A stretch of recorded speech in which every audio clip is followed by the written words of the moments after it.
নবী করিম সাল্লাল্লাহু আলাইহি ওয়াসাল্লামের ইন্তেকালের পরে, নবীর মৃত্যুর পর না ইন্তেকালের পর বলেন তো? আপনার কোনটা বলবেন? ইন্তেকাল। মৃত্যু এবং ইন্তেকাল, একটা হচ্ছে ফৌত, একটা হচ্ছে মওত, একটা হচ্ছে ইন্তেকাল। ফৌত মানে নাই। আপনি পশ্চিম পাকিস্তানে যাবেন, তারা বলবে যে মেরা বাপ ফৌত হো গিয়া, আমার বাপ নাই, ফৌত হয়ে গেছে মানে নাই, চোখের আড়াল হয়ে গেছে। আর ভারতে আপনি যাবেন, কেউ তো মৌত হো গিয়া, সে তো মারা গেছে। আর মুসলমানের পরিভাষা হচ্ছে, আল্লামা কাজী আয়াজ তিনি শিখাই দিয়েছেন নবী করিম সাল্লাল্লাহু আলাইহি ওয়াসাল্লামের ব্যাপারে, ফালা মাউতুন ওয়ালা ফাউতুন, ফালা মাউতুন ওয়ালা ফাউতুন বাল ইন্তিকালুম মিন হালিন ইলা হাল। নবী করিম সাল্লাল্লাহু আলাইহি ওয়াসাল্লামের মওত ফৌত কোনোটাই হয় নাই, বরং নবী ইন্তেকাল করছেন এক জায়গা থেকে আরেক জায়গায়, স্থান পরিবর্তন করছেন। সুবহানাল্লাহ। এই পরিভাষাগুলো আল্লাহর ওলিদের ছাড়া আপনি কোনো ইউনিভার্সিটিতে পাবেন না। ইউনিভার্সিটিতে পড়া মানুষ তো আছে, সেও তো হযরতে আম্মাজান খাদিজাতুল কুবরাকে বুড়ি বলেছে, ইনটেক বলেছে, কথা কম না, সেও তো ইউনিভার্সিটিতে পড়েছে। কাজে আমাদের ইউনিভার্সিটি দুই ধরনের। কয় ধরনের? এক ধরনের ইউনিভার্সিটি এই ধরনের ইউনিভার্সিটি, আরেক ধরনের ইউনিভার্সিটি আল্লাহর ওলিদের খানকা।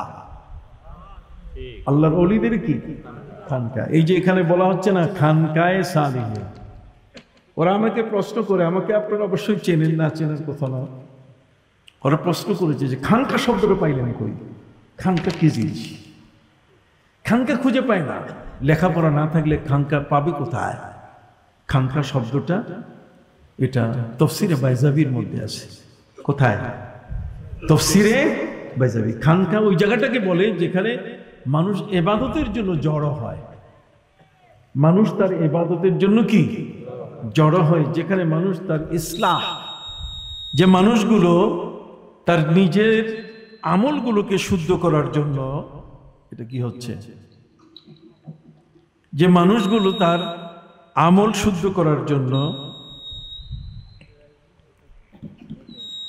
যে মানুষগুলো, মাইক দেখো, মাইকটা দেখেন একটু,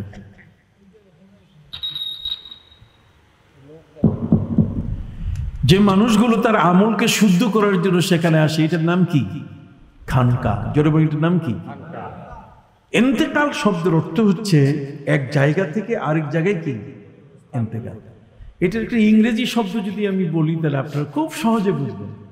যেমন আমরা বিশ্ববিদ্যালয়ে যতটুকু বুঝি তার চেয়ে বেশি বুঝি কি ইউনিভার্সিটি। কাজে আমরা যদি বলি ইন্তেকাল শব্দের অর্থ হচ্ছে ট্রান্সফার। ট্রান্সফার, এক জায়গা থেকে আরেক জায়গায় দেওয়া। কথা বলেন, আপনি এখন পটুয়াখালীতে আছেন, আপনি এখানে একটা দায়িত্বে আছেন, আপনাকে ট্রান্সফার করে দেওয়া হলো কোথায়? বরিশালে বা ঢাকায় দেওয়া হলো। এটার নাম কি? ট্রান্সফার। এটা ইন্তেকাল। বল ইন্তেকালুন মিন হালিন ইলা হাল, এক জায়গা থেকে আরেক জায়গায় যাওয়া, স্থানান্তর হওয়া। আমার নবী সাল্লাল্লাহু আলাইহি ওয়াসাল্লাম এই দুনিয়ার অবস্থান থেকে তিনি রওজা মুবারকের তিনি জায়গা বেছে নিয়েছেন।